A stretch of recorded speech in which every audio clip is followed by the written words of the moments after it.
करने वाले हैं वो टैक्स से जुड़ी हुई है। शरद कोहली जी हमारे टैक्स गुरु हमारे साथ जुड़ रहे हैं।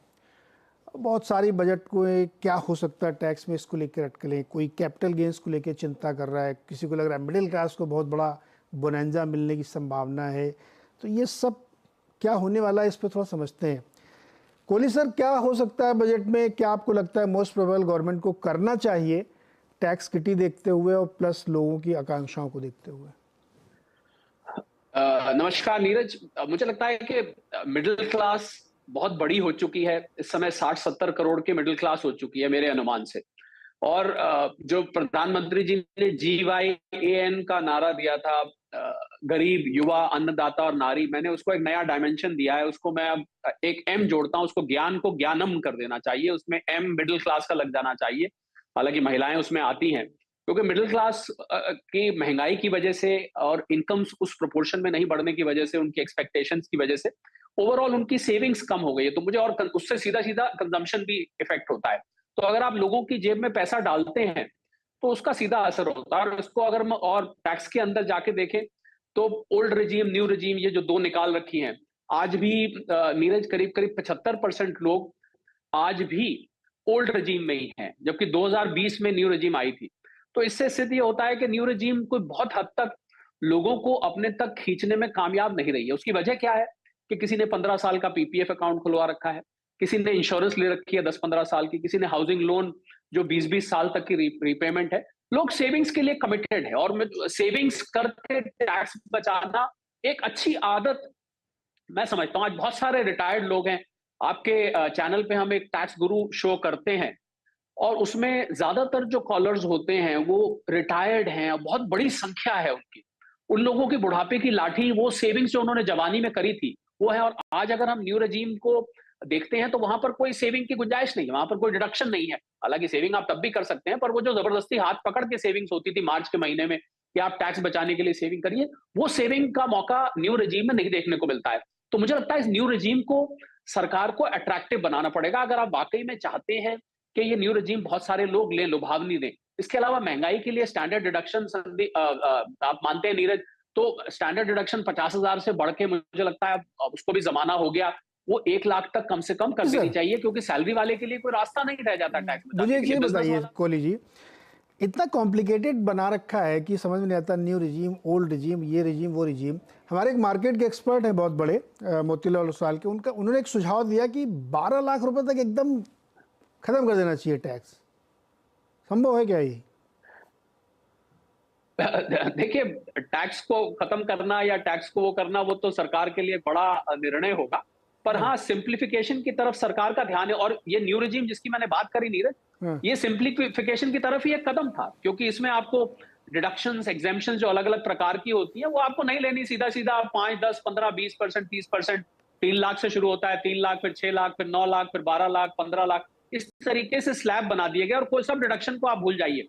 पर दिक्कत यहां ये आ रही है कि लोगों को जो टैक्स इन्वेस्ट करके, सेव करके जो टैक्स बचाने की आदत 1961 से लेके आज तक पड़ी हुई है, वो आदत जा नहीं रही है। और वो मैं समझता हूं कि वो बुरी आदत नहीं थी। तो न्यू रिजीम को आपको अट्रैक्टिव बनाना पड़ेगा। आपने कैपिटल गेन की बात करी।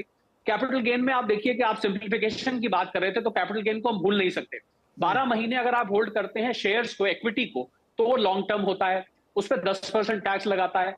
अगर आप 12 महीने से कम होल्ड करते हैं 15% टैक्स लगता है। प्रॉपर्टी पे आ जाइए, प्रॉपर्टी पे 24 महीने यानी 2 साल आप होल्ड करते हैं तो आपके ऊपर 20% टैक्स लगता है। 2 साल से कम करते हैं तो आप स्लैब रेट में चले जाते हैं। और गोल्ड या डेट को ले लीजिए, उसमें 3 साल का होल्डिंग पीरियड है। तो टैक्स पेयर क्या होता है कि कंफ्यूज हो जाता है कि 1 साल, 2 साल, 3 साल, बहुत सारे लोगों के पास तीनों तरीके के एसेट्स हैं। वो सोचते हैं कि भाई कौन सा वाला किस में पीरियड लग रहा है, वो बहुत कंफ्यूजिंग है। तो उसको भी सिंप्लीफाई करने की जरूरत है। और एक बहुत जरूरी पॉइंट जो नीरज मैं करना चाहता हूं, कि जिन लोगों की खाली ब्याज से इनकम है, खाली इंटरेस्ट से इनकम है, और उनके पास और कोई इनकम नहीं है, वो लोग बेचारे बैंक में हर महीने के एंड में पासबुक अभी भी पुराने स्टाइल से अपडेट कराने पहुंच जाते, भैया कितना इंटरेस्ट हमें मिला हमारी एफडीज पर, मंथली इनकम प्लान्स पर, म्यूचुअल फंड से कितना डिविडेंड आया। मुझे लगता है कि उन लोगों के ऊपर उनको इंटरेस्ट की एग्जेम्पशन ज्यादा देनी चाहिए। अभी सीनियर सिटीजन के लिए मात्र वो 50,000 है, आम आदमी के लिए 60 साल से नीचे वाले के लिए 10,000 है। ये भी बहुत आउटडेट हो चुकी है। अगर आप, और बैंकों में डिपॉजिट्स की अक्सर कमी देखी जाती है धीरज, तो अगर हमें बैंकों में डिपॉजिट्स बढ़ाना है और लिक्विडिटी क्रिएट करनी है, क्रेडिट ग्रोथ करनी है, तो उसके लिए इंटरेस्ट एग्जेम्पशन बहुत बड़ा रोल वहां पर प्ले करती है। इसी तरह एक और छोटी सी एग्जेम्पशन जिसकी मैं बात करना चाहूंगा, हाउसिंग लोन की, क्योंकि अब रियल एस्टेट प्राइसेस, नीरज आप देखिए, आज से 4-5 साल पहले और आज के मुकाबले कहां की कहां जा चुकी है, बहुत सारी जगह तो डबल ट्रिपल हो चुकी है। तो वो जो 2 लाख रुपए की आपको ओल्ड रिजीम में सेक्शन 24B में जो 2 लाख रुपए की इंटरेस्ट की बेनिफिट मिलती थी, उसको भी मुझे लग रहा है अब रिवाइज करने की जरूरत है। 2 लाख रुपए, अब आपने मान लीजिए 50 लाख रुपए का लोन लिया, मैं उदाहरण ले रहा हूं, तो उसकी जो ईएमआई जाएगी कम से कम 50,000 रुपए महीना, तो ईएमआई उसकी जाएगी, तो आप ब्याज आपका लगाइए कि कहां का कहां पहुंच रहा है, तो वो 2 लाख भी अब आउटडेट हो चुका है। ये सब चीजें हैं, मुझे लग रहा है टैक्स को, ओल्ड रेजीम को सौतेला व्यवहार नहीं मिलना चाहिए, क्योंकि ज्यादातर लोग उसी में हैं, और अगर आप उसको हटाना चाहते हैं तो आप उसको हटा दीजिए, पर लोग तो वही उसी को पसंद कर रहे हैं। 4 साल बाद भी 75% लोग आज भी नीरज ओल्ड रिजीम में बैठे हुए हैं, और जबकि मंशा ये थी कि लोग न्यू रिजीम में इसको लुभावना देख के लोग आ जाएंगे, पर ऐसा हुआ नहीं। रिजीम लुभावनी नहीं है ना सर, मैं यही तो कह रहा हूँ आपसे। इतना सारा जो ये टैक्स से, मतलब इंटरेस्ट की इनकम, ये 50,000 डिडक्शन, ये 2 लाख, वो एक सिंपल क्यों नहीं बना देते कि मैं तो कह रहा हूँ ना कि 10 लाख तक किसी प्रकार की कोई टैक्स नहीं लगेगी, चाहे आप ब्याज से कमाओ, चाहे नौकरी करके कमाओ, चाहे फल बेच के कमाओ। मेक इट सिंपल ना सर, क्यों नहीं कर सकते इसको? दाएं बाएं से ये करो तो वो होगा, वो करो तो वो होगा। अगर ऐसा जी, आपके मुंह में घी शक्कर, अगर ऐसा हो जाए, टैक्स पेयर्स की डिमांड तो यही है कि 5 लाख, हम तो अभी बेसिक एग्जेम्पशन 5 लाख तक की बात कर रहे हैं, आपने 10 लाख तक कर दी। हालांकि अभी भी न्यू रेजिम में 7-7.25 लाख रुपए तक टैक्स नहीं लगता है, एक सेक्शन 87 ने दिया हुआ है, पर जो ही आप 7-7.25 लाख से ऊपर जाते हैं तो फिर आपके ऊपर टैक्स लगना शुरू हो जाता है। तो वित्त मंत्री महोदया तो ये बोलती हैं कि भाई अभी भी टैक्स नहीं लगता है, आप टैक्स प्लानिंग करके चले तो शायद 15 लाख तक भी टैक्स नहीं लगता है। पर आपने जो बात कही कि वो कॉम्प्लिकेटेड सिस्टम है, उसके लिए हमें बहुत सारे प्रोविजंस, बहुत सारे सेक्शंस, बहुत सारी डिडक्शंस, एग्जेम्पशंस को याद रखने की जरूरत है, किसी टैक्स एक्सपर्ट के पास जाने की जरूरत है। अगर एक सिंपल तरीका हो कि मेरी इतनी आमदनी है, मुझे इतना टैक्स देना है या नहीं देना है, तो सिंपल तरीका हो। एक एक फॉर्म भरने में, नीरज मैं आपको बिल्कुल ग्राउंड रियलिटी बता रहा हूं, अगर आप ITR 1, ITR 2, ITR 1 तो थोड़ा सरल है, ITR 2, 3 भरने बैठे, एवरेज टाइम जो लग रहा है लोगों को 1-2 घंटे से ऊपर का लग रहा है। तो आप समझ सकते हैं कि इतना सरल नहीं है इसको भरना। तो नाम भले ही सरल सुगम है, पर इतना सरल है नहीं। तो इस सिंप्लीफिकेशन के लिए मैं पूरी तरह से आपके साथ हूं।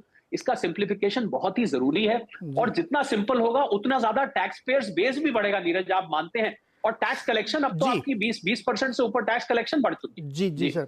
कोहली साहब, मेरा तो सिर्फ ये कहना है कि नंबर ऑफ टैक्स पेयर बढ़ाने से ज्यादा अच्छा है कि टैक्स किटी बड़ी करे, है ना। बहुत सारे लोग टैक्स फॉर्म भरना लेकिन टैक्स नहीं देते, उससे क्या फायदा।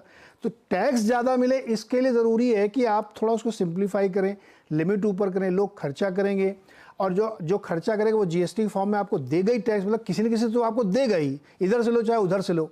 तो लाइफ को थोड़ा आउट ऑफ द बॉक्स सोचने की ज़रूरत है। ये इतना कॉम्प्लिकेटेड सिस्टम बना रखा है कि मतलब मिडिल क्लास जो 70-80 करोड़ आप बता रहे हैं ना, वो बहुत दुखी है सर। सरकार को इस बारे में सोचना चाहिए कि टैक्सेशन की लिमिट ऊपर करे और इसको एकदम सिंपल बनाए। किसी भी तरीके से आप इतना पैसा कमाओगे तो 0 टैक्स है, इसमें आपकी ज़रूरत नहीं है। सर समय एकदम समाप्त हो रहा है, बहुत बहुत शुक्रिया हमारे साथ जुड़ने के लिए और ये बताने के लिए कि मिडिल क्लास क्या उम्मीदें रख रहा है। उम्मीद करता हूँ कि सरकार ज़रूर इस बारे में कुछ करेगी बजट के दिन। छोटा सा एक ब्रेक, उसके बाद मार्केट अपडेट।